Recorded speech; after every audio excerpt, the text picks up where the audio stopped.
सहनाववतु सहनौ भुनक्तु सह वीर्यङ्करवावहै तेजस्विनावधीतमस्तु मा विद्विषावहै।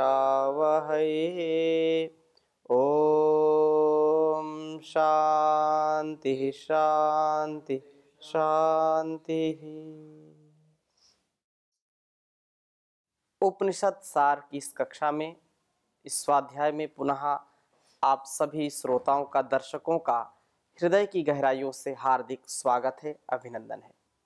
एकादश उपनिषदों का स्वाध्याय चल रहा है और उपनिषद सार, जिसमें हम तैत्तिरीय उपनिषद के ब्रह्मानंद वल्ली का स्वाध्याय कर रहे हैं। पिछली कक्षा में हमने चर्चा की थी कि वह जो परम पिता परमेश्वर है, वह चर अचर रूप में, जड़ चेतन रूप में, प्रत्यक्ष परोक्ष रूप में, जो दृष्टिगोचर है या अदृश्यमान है, उसको सत और तत् के रूप में हम जानते हैं। त्यत और सत, इन दोनों को जब हम मिला देते हैं तो सत्य हो जाता है।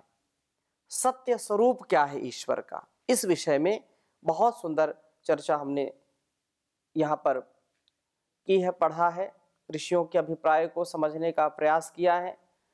सत वह है जो दृश्यमान संसार है, यह भी रूप ईश्वर का है, उस परमेश्वर का है।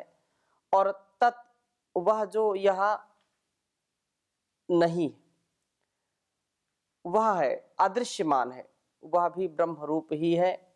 ब्रह्म का एक रूप निरुक्त है, एक रूप अनिरुक्त है, एक निलय है, निलयन है, और एक अनिलयन। यह बहुत ही सुंदर बात कही। आज हम आगे चलेंगे और जैसा कि कल हमने पढ़ा था, सत तथा तत्, यह वह, यह और वह, यह माने जो दिखाई पड़ रहा है, यह माने जो दिखाई पड़ रहा है, दृष्टिगोचर है, जिसको हम समझ रहे हैं, जान रहे हैं। और वह जो अदृश्यमान है, दिखाई नहीं पड़ता है। यह से यह प्रकृति आ गई और वह से वह परमपिता परमात्मा आ गया, परमेश्वर आ गया।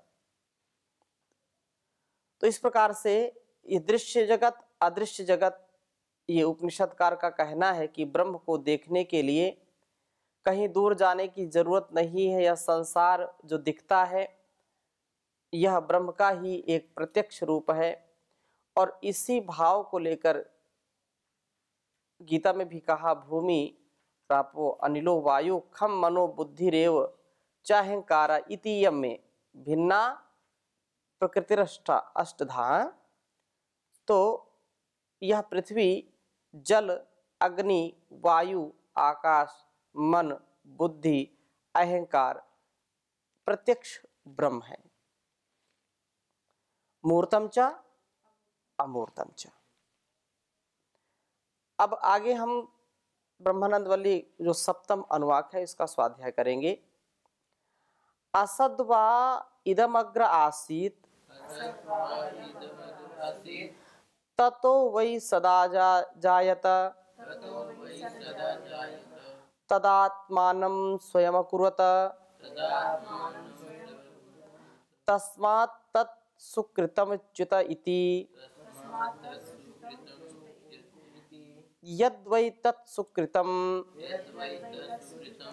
रसो वै सः रसं ह्यवायं लब्ध्वा आनंदी भवति को ह्यवान्यत्कः प्राण्यात् यदेषा आकाश आनंदो न स्यात् एषा ह्यवानन्द्याति यदा ह्यवैष एतस्मिन् दृश्यानात्मे अनिरुक्ते अनिलेन भव। एतस्मिन् अदृश्ये अनात्मे अनिरुक्ते अनिलयन अभयम प्रतिष्ठां विन्दते अथा सो अभयम गतो भवति यदा ह्यवैष एतस्मिन् उदरमनन्तरं कुरुते अथ तस्य भयं भवति तत्त्वेव भयं विदिशो अमन्वायनस्य तदप्येष श्लोको भवति।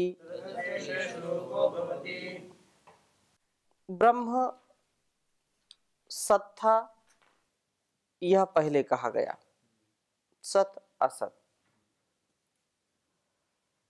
ब्रह्म सत था, अब कहते हैं कि यही मान लो पहले असत था, असत से सत हुआ और सृष्टि जब नहीं थी तब असत ही था।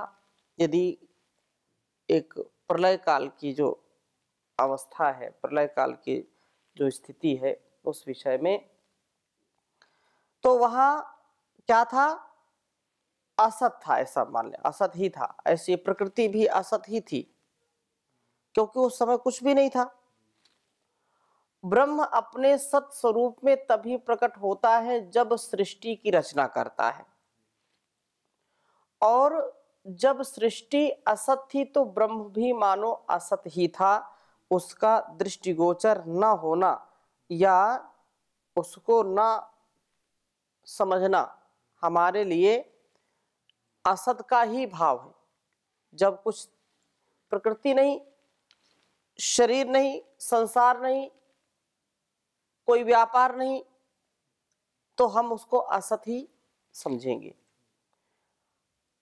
क्योंकि कुछ भी कर नहीं रहा था। उस असत अवस्था से जब वह सृष्टि को सत रूप में लाया तब वह स्वयं भी सत अवस्था में आया। अपने सत स्वरूप को उसने स्वयं किया, स्वयं अपनी इच्छा से उसने सृष्टि को रचा, और जो कुछ रचा सब ठीक ठीक रचना, इसलिए उसे सुकृत कहते हैं। परमात्मा की ऐसी व्यवस्था है, कुछ भी निरर्थक नहीं बनाया, कुछ भी,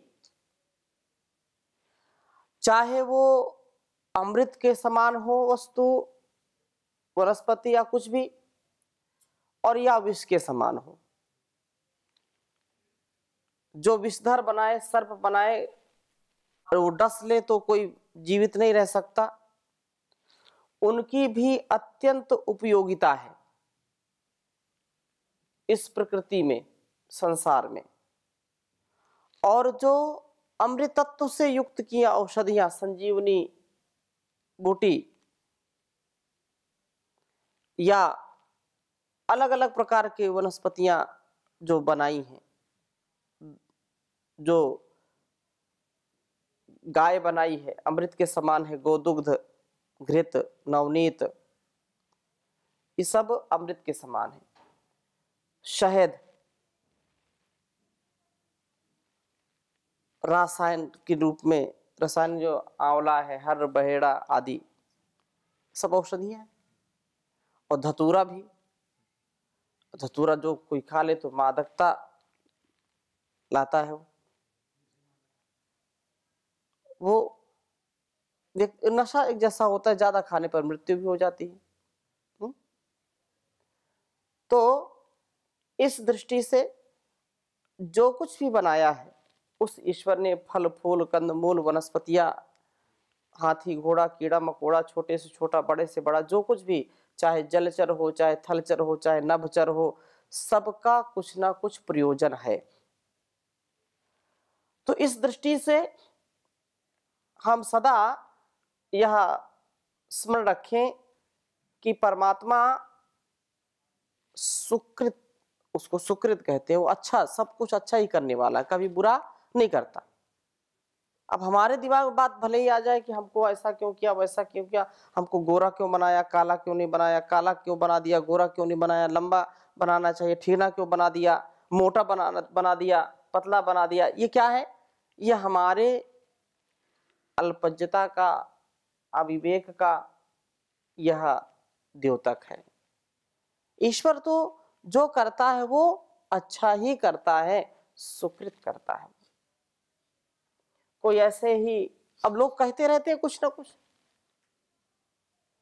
कि यहां ये बना देता तो और अच्छा हो जाता। अगर मेरे से कोई परामर्श करे, भगवान मेरे से परामर्श करते तो मैं उनको बताता कि ऐसे नहीं ऐसे बना दो। हाँ, पुरुषों में दाढ़ी मुछ बना दी, महिलाओं में नहीं बनाया, ठीक है। फिर कोई कहे कि नहीं मनुष्यों में पर क्यों नहीं लगाया, उड़ जाते वो भी, देख घुमाते, हाँ, पक्षी जैसे उड़ जाते। ऐसे ऐसे लोग शंका करते हैं, कहते रहते हैं अरे ये क्या झंझट है दाढ़ी बाल। फिर अरे ये पक्षी को उड़ते, अरे ये अगर मेरे ये जो है पर होते तो मैं भी उड़ जाता, ठीक है। और कहीं समुद्र में जाते हैं, मछली को देखते हैं तो कहीं मछली जैसा होता, मैं पानी के अंदर ही रहता। जीव जंतु मनुष्य बनना चाहते हैं और मनुष्य जीव जंतु बनना चाहता है। ये मन उल्लू का पट्टा है। एक व्यक्ति सफर कर रहा था, तो मई जून का समय था, बहुत धूप थी,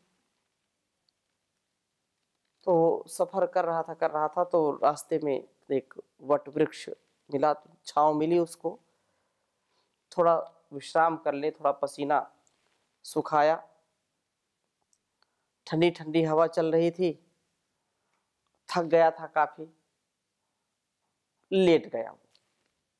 2-4 जो है मिनट और गुजार करके आगे चलेंगे, ऐसा मन में विचार किया, और उसकी नींद लगने लगी, निद्रा आने लगी।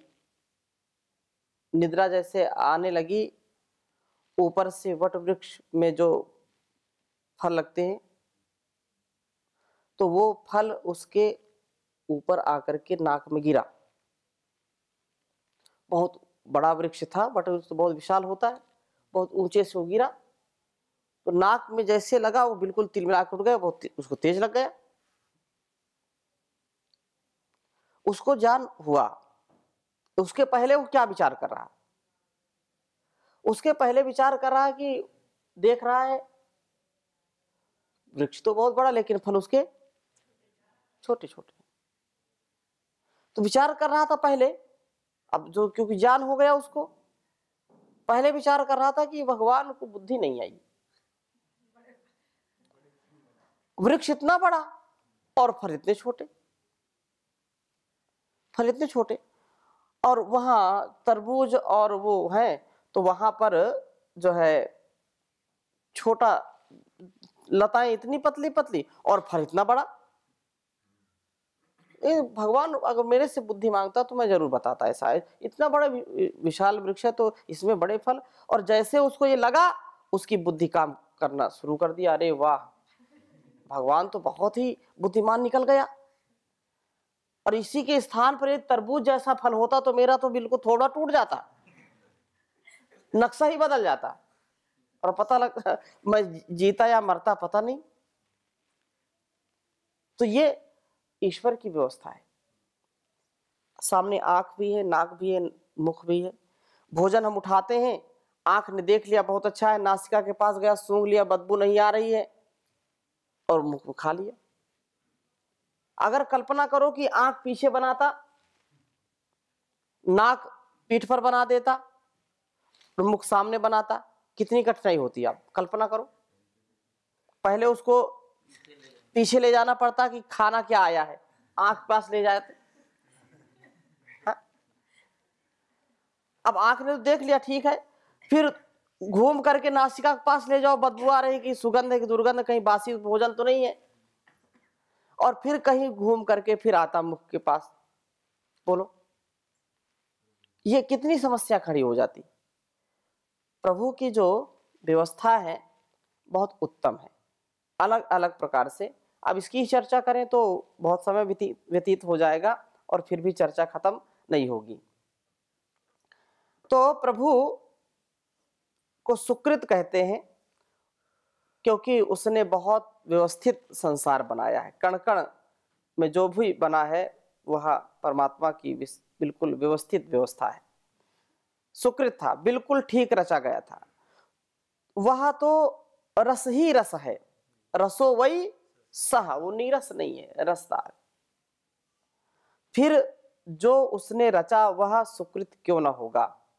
वह रस रूप है, तभी रस को पाकर के जहां कहीं रस मिलता है उसे पाकर के मनुष्य आनंद मग्न हो जाता है। और रस युक्त हो जाता है। अगर आसमान में रस ही रस ना भरा होता तो कौन जीना चाहे, कौन श्वास तक लेना चाहे। वह सब जगह रस भरे हुए है, उसी से हम आनंदित होते हैं, उससे आनंद मिलता है। जो कुछ भी रचा आप उसको देखें तो, आप समझें तो आपको उसमें रस मिलेगा। आप छोटे से बीज को देखिए, कोई कैसा बीज हो, और उसमें उसकी रचना देखिए कैसी बनाई है, अद्भुत। आप अनार खाते हैं, सेब खाते हैं, आप संतरा भी खाते हैं, आप रस देखिए कितना है। हर फल का रस अलग अलग है, रसदार बनाया। जो रचना है वो भी रसदार है। अनार को आप एक बार छील करके दाने निकाल करके दोबारा पैक नहीं कर सकते वैसा। कोई आज तक मशीन ही नहीं बनी, कोई ऐसा दिमाग ही नहीं बनाया किसी ने कि वैसा जैसा निकाला है उसको वो सेट कर दे। वैसा है क्या कोई? वैसे डिजाइन कैसे बनाइए। अनार का बीज देखा ना, कैसे कैसे वो अलग अलग प्रकार से, और वो बिल्कुल सेट होते हैं, व्यवस्थित होते हैं। कौन कर रहा व्यवस्था? ऐसे आप संतरा को, मौसमी को आप देखते हैं, मौसमी को छीलते हैं, व्यवस्था है, फांके लगी हैं, उसके अंदर भी आप उसको और छीलिए, उसके अंदर भी सेटिंग है, पूरी पूरी सेटिंग है कि नहीं? पूरा तह तह जैसे बिल्कुल कतारबद्ध व्यवस्थित। उसको भी अंदर छीलिए तो उसमें भी आपको सूक्ष्म है, वो भी व्यवस्थित मिलेगा। कौन कर रहा है? ईश्वर की व्यवस्था है ना। तो वो कैसा करता है, कोई संसार में कर ही नहीं सकता वैसा। कितने भी वनस्पतियां, कितने भी फूल पत्तियां आप देखिए, सबका अलग अलग ही रूप होगा, रंग होगा, रस होगा, अद्भुत है। चावल खाते हैं आप, चावल के अलग अलग उसमें रस, अलग अलग प्रकार से उसमें स्वाद मिलेगा, सुगंध अलग अलग मिलेगी। कौन बना रहा है? केला कितने प्रकार के हैं? हाँ, बहुत प्रकार के। हाँ, आम की वैरायटी देख लीजिए, ये कितने व्यवस्थाएं कौन करता है। और सबका, इतने बड़े आम से लेकर के इतने बड़े बड़े आम तक, आधा आधा 1-1 किलो के आम होते हैं। हाँ, होते कि नहीं? तो ये कौन व्यवस्था करता, कौन बनाता है? तो ये जो है उस परमात्मा की ही व्यवस्था है। तरबूज को देखिए, खरबूजा को देखिए, खीरा को देखिए, ककड़ी को देखिए, सबका स्वाद, सबके रस क्या है? अलग अलग है। वह रसो वही सहा, वही सब में रस डालता है। तो हमारे जीवन में भी रस का संचार वही करता है। फूलों में देखिए कितना, उसमें देख करके कितना सुख मिलता है, रस मिलता है कि नहीं मिलता? आंखों को सुख मिलता है। आप सुबह सुबह उठ करके देखिए, वनस्पतियों को देखिए, पेड़ पौधों को देखिए, चिड़ियों को देखिए, आपका मन शांत हो जाएगा। उनकी चुपचाप शांत होकर के केवल पक्षियों का कलरव सुनिए, रस मिलता है कि नहीं मिलता? ऐसा रस कहीं मिलेगा नहीं। मन पूरा शांत हो जाता है। प्रकृति से हमको उस ईश्वर का ज्ञान होता है, क्योंकि प्रकृति को बनाने वाला अर्थात प्रकृति की जो अलग अलग संरचना है, उसकी व्यवस्था है, वो प्रभु की ही रचना है। इसलिए उसी से हमें आनंद की प्राप्ति होती है। अगर आसमान में जो है रस ही रस ना भरा हो तो कौन जीना चाहे। ये सारा रस ही रस है। सुंदर, कितनी अच्छी हवा चलती है। हवा चलती है तो मन बिल्कुल शांत होता है कि नहीं? हाँ, तो ये सब ईश्वर की व्यवस्था है। जब यह जीव उस अदृश्य, निराकार, अनिर्वचनीय, निराधार जो है, जिसका कोई आधार नहीं, सबका आधार वो है, वो सर्वाधार है, लेकिन उसका कोई आधार नहीं, वो निराधार है। उसका कोई आधार नहीं है, लेकिन वो सर्वाधार है, सबका आधार है, वो सर्वेश्वर है। तो वह ब्रह्म में बिना किसी भय के प्रति वो प्रतिष्ठित हो जाता है, उसकी गोद में अपना स्थान बना लेता है, तब यह अभय हो जाता है। जब यह जीव अपने में तथा ब्रह्म में जरा भी अंतर रखता है, बस उसी समय उसे भय खड़ा हो जाता है। ईश्वर से अपने को जब व्यक्ति अलग करता है, तब उसको डर लगता है, भय लगता है। और जब मैं ईश्वर की गोद में हूं, उस परमात्मा की गोद में हूं, वह मेरी रक्षा कर रहा, मेरी सुरक्षा कर रहा, मैं उससे अलग हूं ही नहीं, तो उसको कोई भय नहीं होता, अभय है, वह निडर है। इस प्रकार से कहा, जैसे मां की गोद में छोटा बच्चा जब बैठता है, मां की गोद में है, तो उसको कोई भय संसार का नहीं सताता, कि मैं सब कुछ मां की गोद में आनंदित होकर के, निर्भय होकर के, सुखपूर्वक बैठा हूं, और कोई विघ्न बाधा आएगी तो मेरी मां उसको संभालेगी। ऐसे ही जो आस्तिक के भाव रखते हैं, अस्ति ईश्वर अस्ति, परमात्मा है, कण कण में विद्यमान है, हर क्षण मेरे अंग संग है, कण कण में जो रमा है, हर दिल में है समाया, उसकी उपासना ही कर्तव्य है बताया।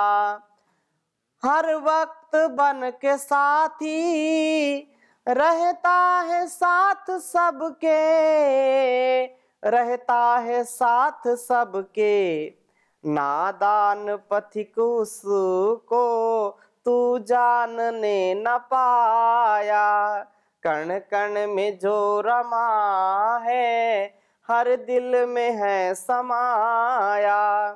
तो हम उसको अपने अंग संग माने तो हम अभय रहेंगे, हम डरेंगे नहीं। और जो विद्वान भय को नहीं मानता, उसकी विचार प्रक्रिया तो वही रहेगी जो अभी कही है, बस वह रसमय ब्रह्म में अपने को प्रतिष्ठित करेगा, उससे अपने भेदभाव में उसको नहीं लाएगा, भेदभाव नहीं रखेगा, और वह पूर्ण रूप से निश्चल निष्कपट हो जाता है। तो आगे और हम चर्चा करेंगे, अब यहीं पर विराम देते हैं। ओम शांति शांति शांति।